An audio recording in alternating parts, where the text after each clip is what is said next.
How pathetically predictable.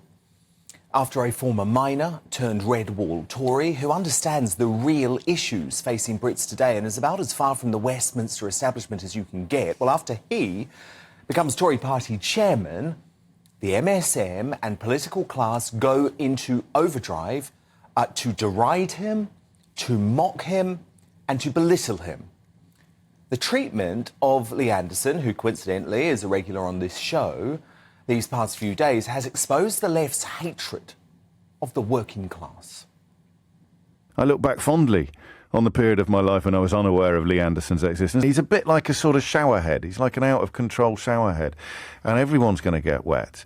And at some point, someone's going to say, why did you put him in a more prominent position, Rishi Sunak? Well, look, 30p Lee is a loose cannon and a liability. Lee Anderson is a great example of what is wrong with the Conservative Party. It was left to Penny Mordaunt in the House today to take on the 30p Lee clowns and unveil a far more appropriate moniker. Many in her party like to refer to him as 30p Lee, but I can tell you his constituents and many people across the whole of the United Kingdom refer to him as he stands up for me, Lee. Absolutely.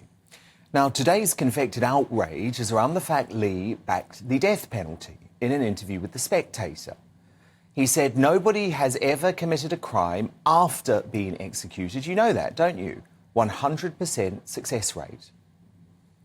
Now, Lee's position on capital punishment is not a secret. This is what he had to say on this very show last month about the illegal migrant who stabbed to death the aspiring Royal Marine after hoodwinking soft-touch authorities.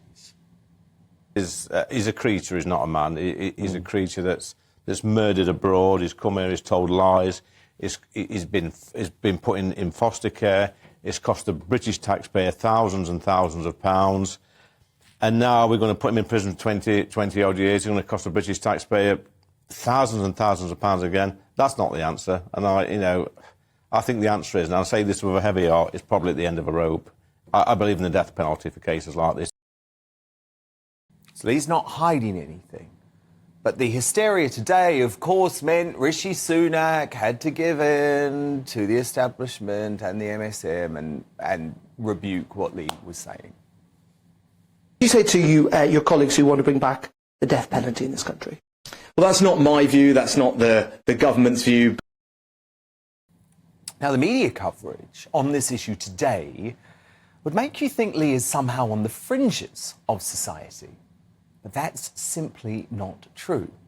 A YouGov poll from just last month found 52% of Brits think the death penalty should apply in cases of multiple murder, with 49% backing it for child murderers and terrorists, and 30% for all cases of murder. So even though I worry hugely about the risk of miscarriages of justice, as someone whose policeman uncle was killed by a violent career criminal, I understand why public support for the death penalty remains so high. Those politicians attacking Lee Anderson are actually attacking many of the people they are meant to represent. It's intellectual snobbery, pure and simple.